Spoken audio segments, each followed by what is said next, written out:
Bugün bize ilettiğin Dukan diyeti, kapsamlı rehber ve plan başlıklı kaynağı masaya yatırıyoruz. Amacımız da bu sıkça konuşulan diyetin arkasındaki mantığı, nasıl çalıştığını ve dikkat çeken yönlerini senin için biraz daha netleştirmek. Hızlı kilo kaybı iddiasıyla çok öne çıkıyor biliyorsun. Ama hani kaynakların anlattığına göre resmin tamamı nasıl? Hadi bu konuyu biraz deşelim bakalım. Kesinlikle. Kaynağın da temel aldığı nokta zaten bu diyetin, yani yüksek protein tüketimine odaklanıp karbonhidrat ve yağ alımını ciddi ölçüde sınırlaması. Dr. Pierre Ducan'ın teorisi de bu sayede metabolizmanın hızlandığı, tokluk hissinin arttığı yönünde ve tabii vücut enerji için depolanmış yağları yakmaya başlıyor. Kaynaklar diyor, popülerliğinin arkasında yatan nedenlerden biri de sunduğu net kurallar ve özellikle başlangıçta vaat edilen o hızlı sonuçlar. Annen, yani insanlara çok net bir çerçeve sunuyor ve ilk başta motive edici sonuçlar vaat ediyor, öyle mi? Peki bu sistem tam olarak nasıl işliyor? Kaynakta 4 aşamadan bahsediliyor, değil mi? İlk aşama kulağa oldukça, nasıl desem, yoğun geliyor, saldırı. Evet, saldırı aşamasıyla başlıyor. Kaynakta belirtildiği gibi bu genelde 2 ila 7 gün sürüyor. Biraz hedeflenen kilo kaybına göre değişebiliyor tabii. Bu kısa dönemde sadece ve sadece saf protein tüketiliyor. Yani yağsız kırmızı et, derisiz tavuk, balık, yumurta akı, yağsız yoğurt, süt gibi şeyler.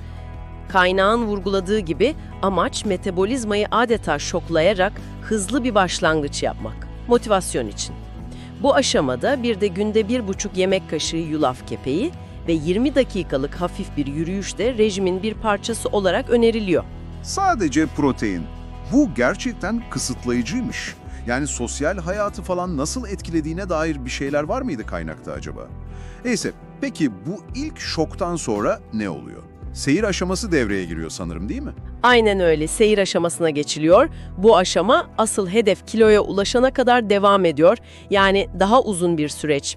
Kaynak bu aşamanın biraz daha esnek ama yine de yapılandırılmış olduğunu belirtiyor. Sistem şöyle işliyor. Bir gün sadece saf protein tüketiyorsun. Ertesi gün ise saf proteine ek olarak nişasta içermeyen sebzeler de serbest. Ha, sebzeler giriyor devreye. Evet, ıspanak, brokoli, salatalık, biber gibi. Bu döngü hedef kiloya varıncaya dek sürdürülüyor işte. Yulaf kepeği miktarı burada günde 2 yemek kaşığına çıkıyor. Önerilen egzersiz süresi de 30 dakikaya. Anladım. Yani biraz daha çeşitlilik geliyor ama hala oldukça kontrollü bir sistem. Hedefe ulaştıktan sonra da iş bitmiyor anlaşılan. Kaynaklar pekiştirme diye bir aşamadan bahsediyor. Oradaki mantık ne peki? Çok doğru bir nokta. Pekiştirme aşamasının amacı o verilen kiloların hızla geri alınmasını önlemek. Yani bir nevi sabitleme. Ve vücudu yavaş yavaş daha normal bir beslenmeye adapte etmek. Kaynakta belirtilen kural oldukça ilginç. Kaybedilen her kilo için 5 gün bu aşamada kalınıyor. Her kilo için 5 gün mü? Yani 10 kilo verdiysen 50 gün. Vay. Evet, aynen öyle. Yani 10 kilo verdiysen 50 gün sürüyor. Disiplin gerektiriyor tabii. Bu dönemde diyete kademeli olarak bak ne ekleniyor? Günde bir porsiyon meyve, birkaç dilim tam tahıllı ekmek, peynir ve haftada 1-2 porsiyon nişastalı gıda gibi önceden yasak olan bazı yiyecekler kontrollü bir şekilde ekleniyor. Ayrıca haftada 1 veya 2 kutlama yemeğe hakkı tanınıyor. Şımartma diyelim. Ama yine o saf protein günü kuralı devam ediyor. Yulaf kepeği de 2,5 kaşığa çıkıyor bu arada. Kilo başına 5 gün kuralı gerçekten sağlam bir disiplin gerektiren bir yaklaşım gibi duruyor. Peki ya sonrası? Hayat boyu sürecek olan son bir aşama daha var galiba, değil mi? Koruma aşaması. Evet, son aşama koruma olarak adlandırılıyor ve bu aslında bir yaşam tarzı değişikliği önerisi. Sadece bir diyet değil yani. Kaynaklara göre ömür boyu sürdürülmesi hedefleniyor. Temel kuralları daha basit aslında. Birincisi, haftanın bir gününü, genellikle aynı gün olması öneriliyor, saf protein günü olarak belirlemek. Bu kural hiç değişmiyor. İkincisi, günde 3 yemek kaşığı yulaf kepeği tüketmek. Üçüncüsü de genel olarak aktif bir yaşam sürdürmek. İşte asansör yerine merdiven kullanmak gibi basit ama etkili alışkanlıklar dahil. Anladım. Oldukça detaylı ve katmanlı bir yapı gerçekten. Peki kaynaklar bu diyetin genel bir değerlendirmesini nasıl yapıyor? Yani avantajları neler? Bir de özellikle dikkat edilmesi gereken dezavantajları neler? Ne diyor kaynaklar bu konuda? Avantajlar kısmında kaynaklar genelde şunları vurguluyor. Özellikle başlangıçtaki o hızlı kilo kaybı motivasyonu arttırabiliyor, bu kesin. Planın çok net ve kuralların belirli olması bazı insanlar için takibi kolaylaştırıyor. Hani ne yiyeceğini biliyorsun. Protein ağırlıklı olduğu için tokluk hissi veriyor ve kalori sayma gibi bir dert olmuyor genelde. Dezavantajlar ise biraz daha üzerinde durulması gereken konular gibi görünüyor. Özellikle ilk aşamalar aşırı kısıtlayıcı, tek yönlü beslenmeye yol açabiliyor. Uzun vadede bazı vitamin ve minerallerin eksikliği riski taşıyor. Bu önemli bir nokta.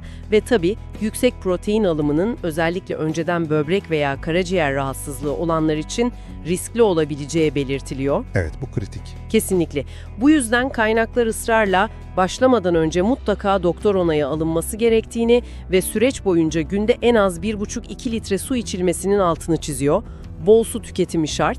Ayrıca bu katı kuralların uzun vadede sürdürülebilirliğinin herkes için kolay olmadığı da önemli bir dezavantaj olarak belirtiliyor. Yani bırakma oranları yüksek olabilir. Anlaşıldı.